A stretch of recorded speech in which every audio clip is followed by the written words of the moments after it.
1922 সালের 27শে জানুয়ারি সিরাজগঞ্জের সলঙ্গা হাটে একটি নৃশংসতম হৃদয় বিদারক গণহত্যা সংঘটিত হয়।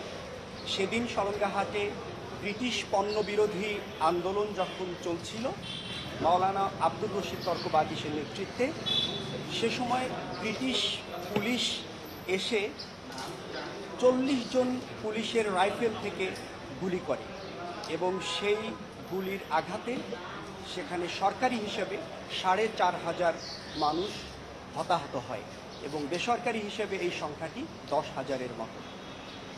এবং তখনই এই নিহতদেরকে নিয়ে বাংলাদেশের প্রথম গণকবর রচিত হয় সিরাজগঞ্জের রহমতগঞ্জে। এই ঘটনাকে স্থানীয়ভাবে আজ পর্যন্ত সলঙ্গা দিবস হিসেবে পালন করে আসা হয়েছে। আমরা সুপ্রিম কোর্টের এবং সিরাজগঞ্জে বাড়ি যাদের এরকম 11 জন লয়ার একটি রিট পিটিশন দায়ের করেছিলাম। সেই রিট পিটিশনের প্রাথমিক শুনানি নিয়ে আজ মাননীয় হাইকোর্ট ডিভিশন একটি রুল জারি করেছেন এবং নির্দেশনা দিয়েছেন।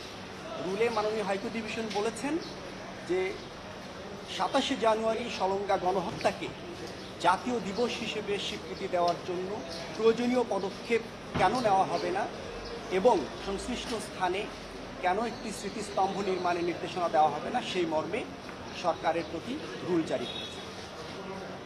পাশাপাশি সেই গণহত্যা সংগঠনের স্থানে একটি স্মৃতিস্তম্ভ স্থাপনের জন্য নির্দেশনা দিয়েছে। আসলে আমাদের এই ইতিহাসটি আমাদের সামনে এসেছে আমরা যখন স্কুলে পড়েছি তখন থেকে। আমরা আশায় ছিলাম যে সরকারিভাবে এই দিবসটিকে স্বীকৃতি দেওয়া হবে, কিন্তু আজ পর্যন্ত বিভিন্নভাবে দাবি দাওয়া উপস্থাপন করা হয়েছে, আন্দোলন সংগ্রাম হয়েছে, লেখালেখি হয়েছে, বিভিন্ন মিডিয়াতে এসেছে। তারপরেও যখন এই স্বীকৃতিটি আমরা পাইনি তখনই আমরা কোর্টের সামনে হাজির হয়েছি।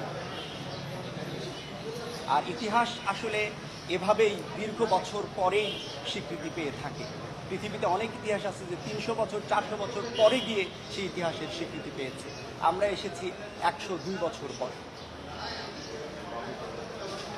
এখানে বাদী হচ্ছে সুপ্রিম কোর্টের 11 জন অ্যাডভোকেট যাদের বাড়ি সলঙ্গা এবং সিরাজগঞ্জে। এখানে বিবাদী করা হয়েছে ক্যাবিনেট মিনিস্ট্রি, এরপরে সংশ্লিষ্ট মন্ত্রণালয়, সিরাজগঞ্জের জেলা প্রশাসক এবং রায়গঞ্জ ও উল্লাপাড়ার উপজেলা নির্বাহী অফিসার।